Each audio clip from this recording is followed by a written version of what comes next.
ওই কেউ আসতেছে নাকি?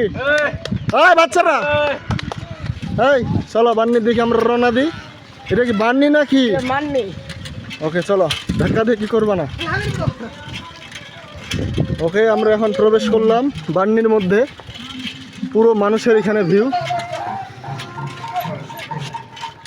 কাকিমা নমস্কার, ভালো আছেন? একটু কথা বলা যাবে? আপনার বাড়ি কি এখানেই নাকি? না, আমাদের ওই যে এখানে কি প্রত্যেকবারই কি বান্নি অনুষ্ঠিত হয় নাকি? হ্যাঁ। এখানে বান্নি যে অনুষ্ঠিত হয় লোক কেমন হয়? লোক ভালোই হয়। লোক ভালোই হয়। ভালো, 3 দিন এই বান্নি অনুষ্ঠানটা কেন করা হয় আপনি বলতে পারবেন? পারবো না বাবা। বলতে পারবেন না? এটা কিন্তু মানে পিণ্ডদানের কারণে হয়। ধরেন যে আপনার বাবা মা মারা গেছে, হ্যাঁ। এখানে তারা আসে এবং তারা এই যজ্ঞ অনুষ্ঠানটা চালায়। করে, হ্যাঁ। আপনি বলতে পারলেন, আমি বলতে পারলাম, আমি আপনার থেকে বয়সে অনেক ছোট। হ্যাঁ, আমি আপনার ওকে ঠিক আছে কাকিমা, ধন্যবাদ। আমরা যাই সামনের দিকে। এই হচ্ছে নদী, মানুষজন গোসল করতেছে। পুরাই প্রচণ্ড এখানে, মানে খুব ছোট একটা আকৃতির, খুব বিশাল একটা আকৃতির যে এমনটাও না। এখানে মানুষজন আসে, এখানে তারা এই যে শুদ্ধ হয় বিশুদ্ধ অবস্থা থেকে, এরকম একটা প্রকৃতির অবস্থা টোটালি দেখছেন। এখানে টোটাল মেইন প্রোগ্রামটা হচ্ছে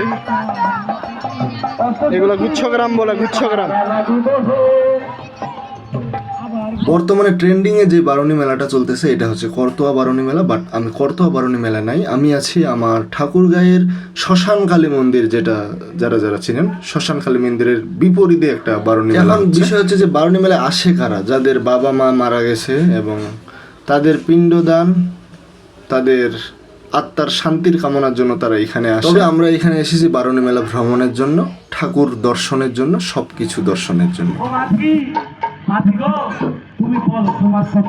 সবচেয়ে আমার ইন্টারেস্টিং লাগলো এই কাকুটা। আমি যখন নিয়ে গেলাম ফোনে নিয়ে বলছে হাই কেমন আছে সবাই, এই যে কথাটা বললো খুব ভালো লাগলো, তেনার আন্তরিকতাটা। বারুণী মেলা যাওয়ার উদ্দেশ্য হচ্ছে আত্মার শান্তি, দেহের পবিত্রতা, শুদ্ধিকরণ এবং মঙ্গলের জন্য যাওয়া উচিত আর কি।